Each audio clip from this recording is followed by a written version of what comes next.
पर है बैंकों के पीएसयू बैंकों के मेगा मर्जर की, उसके बारे में भी आपसे जानकारी लेना चाहेंगे।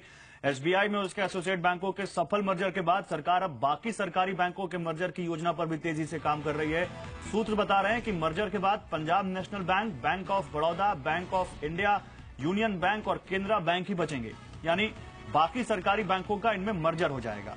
सूत्रों का यह भी कहना है कि मर्जर के बाद सरकार बैंकों के नाम भी बदलेगी और नए नाम जियोग्राफी के हिसाब से यानी क्षेत्रों के हिसाब से तय होंगे। सूत्रों के मुताबिक पीएनबी का नया नाम नॉर्थ इंडियन बैंक हो सकता है, जबकि बैंक ऑफ बड़ौदा का नाम वेस्टर्न इंडिया बैंक रखा जा सकता है। इसी तरह केनरा बैंक का नाम बदलकर साउथ सेंट्रल बैंक रखा जा सकता है।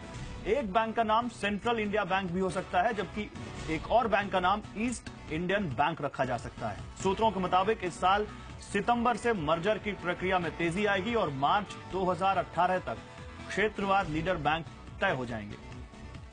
ब्रजेश मुंबई से जुड़े हुए हमारे साथ। तो ब्रजेश, जैसा कि हमने बताया कि एसबीआई के सफल मर्जर के बाद एसोसिएट बैंकों के साथ सरकार दूसरे बैंकों के, दूसरे पीएसयू बैंकों के मर्जर पर काम कर रही है। क्या फायदा होगा इन बैंकों के मर्जर से और सरकार अभी तक कितना आगे बढ़ चुकी है इस प्लान पर, जरा बताइए। देखिए, ये जो पूरा प्लान है, इस प्लान पर काफी हद तक चर्चा हो चुकी है और ये जो प्लान है, ये पीएमओ के लेवल, पीएमओ में इस बात पर पूरी चर्चा हुई है। और इसका जो फायदे की बात ये है कि देखिए, बहुत सारे बैंक हैं, 26-27 बैंक हैं समझिए अभी करंटली क्या।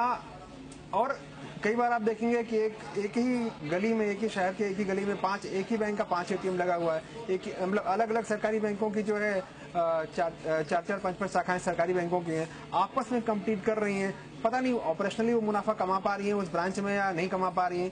तो ये बहुत तरह की ये जो आपस में होड़ है, ये होगा, कम होगा एक तो। और दूसरी बात, अगर एनपीए की स्थिति के बाद देखें, अगर जिस हिसाब से एनपीए बढ़े हैं सरकारी बैंकों में, तो बैंकों की हालत कमजोर हुई है और सरकार को उनमें पैसे डालने पड़ रहे हैं।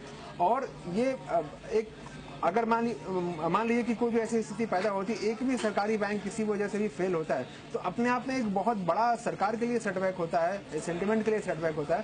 तो सरकार ये चाहती है कि सबको मिलाया जाए और एक ही इलाके में एक ही इलाके में एक बैंक बने। जैसे नॉर्थ में अगर कोई बैंक है पीएनबी, तो मजबूत बैंक बने। साउथ में अगर जैसे केनरा बैंक एक स्ट्रॉन्ग कंटेनर बनता है, तो वो एक मजबूत बैंक बने।